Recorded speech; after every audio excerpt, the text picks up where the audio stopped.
Welcome to the deep dive. Today, we're really cutting through all the noise to focus on what I think is the absolute bedrock of communication. Yeah, it's the stuff that happens before you even open your mouth. Exactly. We're not talking about grammar or vocabulary or any complex rhetorical techniques. We're talking about the physical conversation. The one you're already having. Yes, the one you're having before a single word is spoken. Our source material today is, well, it's incredibly direct. It's less of a theory textbook and more like a tactical briefing. I love that. Yeah. A tactical briefing. Yeah. It's a brilliant approach because it gets to a fundamental truth. Mhm. Your nonverbal signals, they're basically the gatekeepers for whatever you're about to say. Gatekeepers, right. I mean, if your body language is screaming uncertainty or you seem closed off, your words are already fighting this massive uphill battle. So the sources just jump right in. They go straight to the actions, pretty much saying, hey, before you talk, you have to be present. You have to be present and you have to transmit this immediate signal of, like, competence and openness. Okay, so our mission for this deep dive is pretty clear. We're going to dissect the source's 3 explicit nonverbal behaviors. Just 3. It's beautifully simple. It is. So you have confident posture, you have eye contact, and then you have natural gestures. These are presented as the toolkit for what the source calls body language awareness.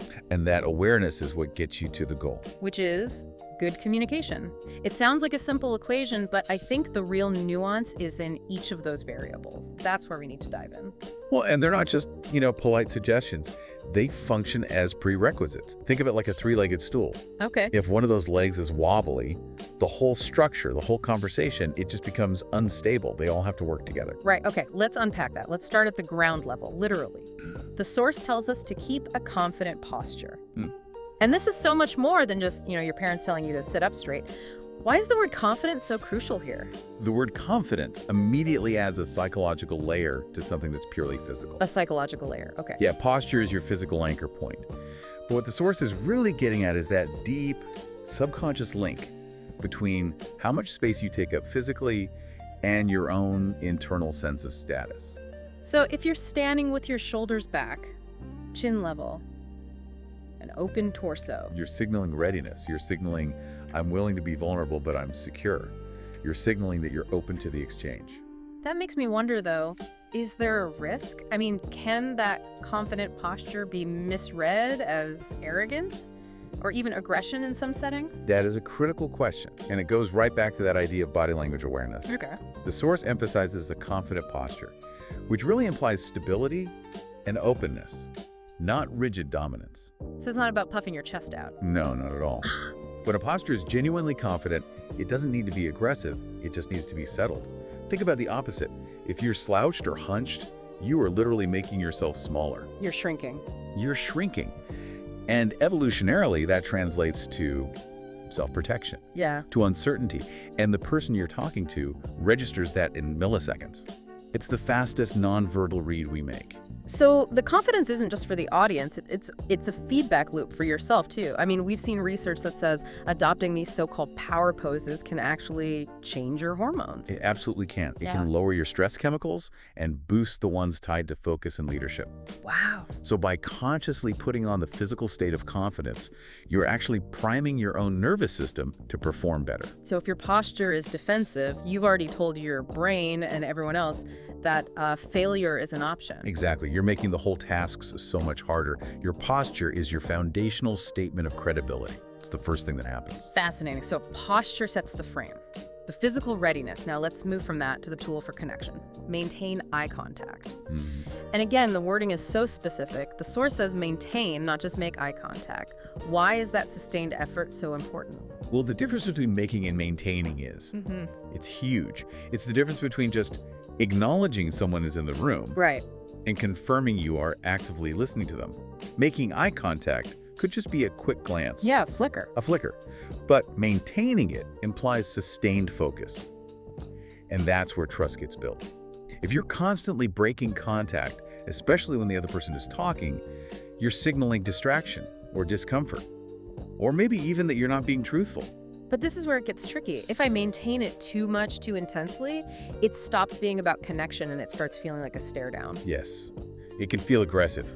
Yeah. or just, creepy. So what's the golden rule here? How do you maintain that connection without making the other person want to, run away? That's where the awareness comes in again. You have to find that balance.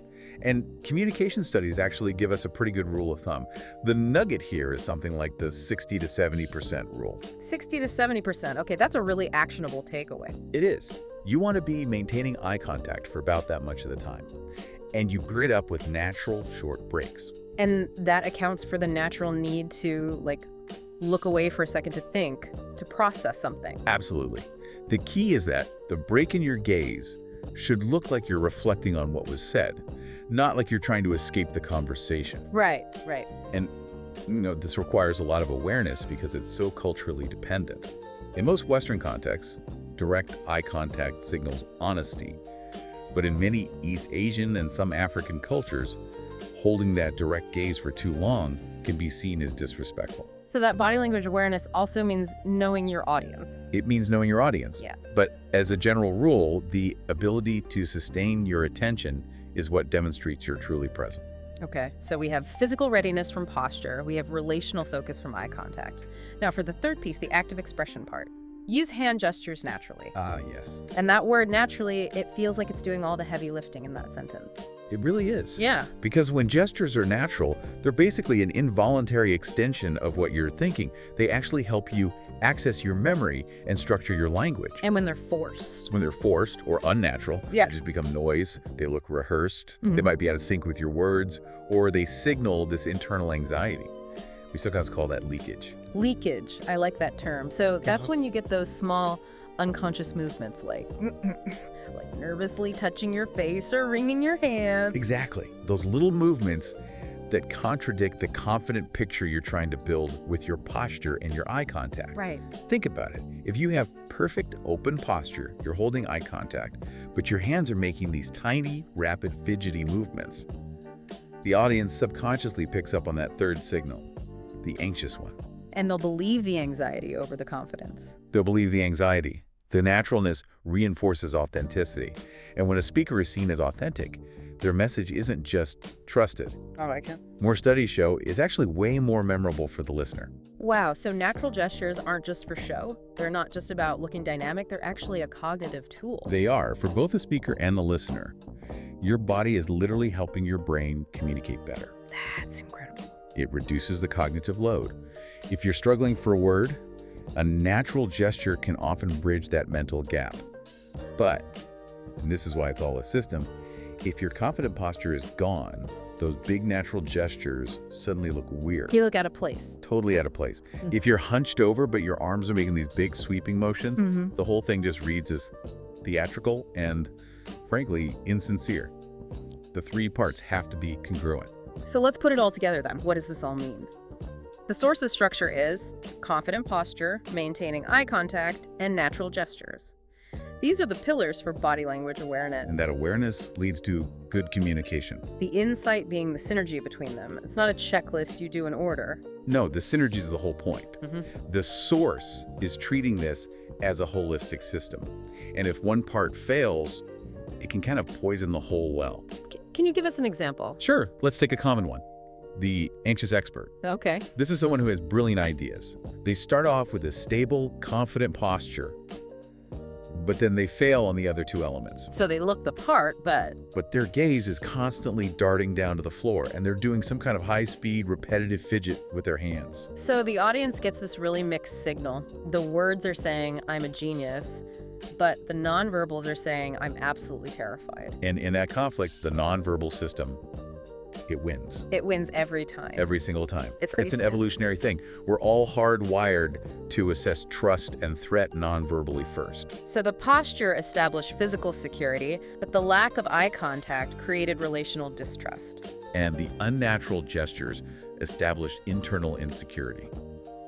You see, but when the three are aligned, posture gives you presence, eye contact gives you connection, and gestures give you authentic sincerity. That's when you create this unified signal that people just impressively trust. So for anyone listening, this takes the huge, overwhelming task of improving my communication skills, and it boils it down to a simple 3-point checklist. A pre-flight checklist for social interaction. That's a great way to put it. Am I ready? Am I connected? Am I expressive? And the best part is, these are all behaviors. They're not personality traits you're stuck with. You can actually practice them to get better. You can run that self-check. This has been such a necessary deep dive into really the absolute foundation of it all. The source material gives us this brilliant tactical framework. Confident posture, maintain eye contact, and natural gestures. And these three things create that unified nonverbal message that is the bedrock for all successful communication. And I think the key takeaway is that mastery isn't about doing these three things separately. It's about integrating them so they're seamless, simultaneous. Your body, your gaze, your hands, they all have to be telling the exact same story. That congruence. That congruence is the difference between just being heard and actually truly communicating. So if good communication really requires this combination, confident posture, maintained eye contact, and natural gestures, think about this for your next high-stakes conversation. When one of these elements fails, which one do you think is the single biggest disruptor? Is it the physical anchor, the visual connection, or the expressive release? Start watching for that point of failure in others, and you'll know exactly where your own practice needs to begin.